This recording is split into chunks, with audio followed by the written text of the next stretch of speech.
E se a gente pudesse simplesmente perguntar para um peixe como é que está a saúde de um rio? Parece coisa de filme, né? Pois hoje a gente vai explorar uma tecnologia incrível que faz basicamente isso. Ela transforma a vida selvagem em verdadeiras sentinelas do meio ambiente. E o melhor de tudo, sem causar nenhum mal a eles. Pode até parecer ficção científica, mas a resposta está numa mistura de biologia, química e, claro, inteligência artificial. Vamos descobrir juntos como um organismo só consegue revelar os segredos de um ecossistema inteirinho. Os peixes são, de fato, as sentinelas silenciosas dos nossos rios. Como eles ficam expostos a tudo que está na água o tempo todo, o corpo deles vira uma espécie de registro vivo da qualidade do ambiente. Mas como é que se lê essa história sem ter que silenciar a sentinela para sempre? Esse, por muito tempo, foi o grande dilema. O método tradicional de biomonitoramento era um paradoxo bem doloroso. Para conseguir avaliar o impacto de contaminantes, os cientistas precisavam. Bem, eles precisavam sacrificar os próprios animais que eles estavam tentando proteger. Era um dilema ético gigantesco e, claro, uma limitação para a ciência que pedia por uma revolução. E essa revolução chegou. A pergunta que mudou tudo foi bem simples. E se a gente pudesse pegar toda a informação que a gente precisa sem machucar o peixe? É exatamente essa a promessa de um novo método não letal que está transformando o biomonitoramento.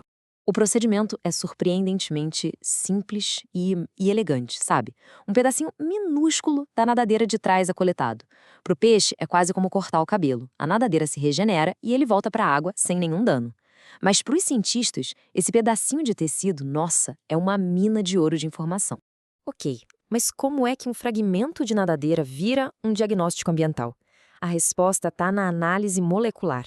Chegou a hora de decodificar a tecnologia por trás dessas impressões digitais biológicas. A peça-chave aqui é a espectroscopia de infravermelho por transformada de Fourier, ou, para facilitar, FTIR. Pensa nela como se fosse um scanner molecular.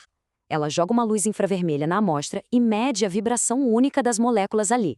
O resultado é um gráfico exclusivo, uma verdadeira impressão digital molecular. Então, a amostra da nadadeira passa por essa máquina, o espectrômetro, que gera um espectro cheio de dados. Cada peixe deixa uma assinatura única. Um peixe saudável vai ter uma impressão digital específica, e um peixe que foi exposto a um pesticida vai ter uma assinatura um pouco diferente. Mas essa diferença é crucial. Olhando assim de primeira, esses gráficos parecem só um monte de picos e vales, né? Para o olho humano, diferenciar um peixe saudável de um que foi exposto é praticamente impossível. Então, como é que a gente tira uma conclusão clara dessa confusão toda? É aí que entra a inteligência artificial. Ela funciona como se fosse um detetive digital, sabe? Treinada para achar padrões que são invisíveis para o olho humano, transformando aqueles dados brutos em respostas diretas. O processo é bem lógico e poderoso. Primeiro, o algoritmo é treinado com centenas de exemplos. Ele aprende a diferença da assinatura de um peixe saudável para de um peixe exposto a pesticidas. Depois de treinado, a IA consegue analisar uma amostra nova e classificar com base no que ela aprendeu. E no final, todo aquele ruído molecular super complexo é resumido numa resposta simples e direta. O peixe foi exposto ou não? A IA entrega um veredito binário, transformando complexidade em ação. Simples, rápido e, nossa, incrivelmente eficaz. Mas o quão eficaz é de verdade? A precisão desse método combinado é a parte da história que fica realmente impressionante. 91%. Para pensar nesse número. Num campo tão complexo como a toxicologia ambiental, onde as variáveis são, assim, inúmeras, chegar nesse nível de precisão não é só impressionante, é um verdadeiro divisor de águas.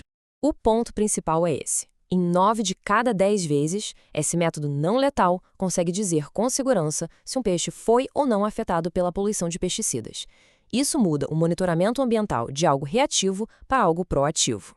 Mas o que a IA está vendo, exatamente? Ela identifica alterações bioquímicas muito específicas.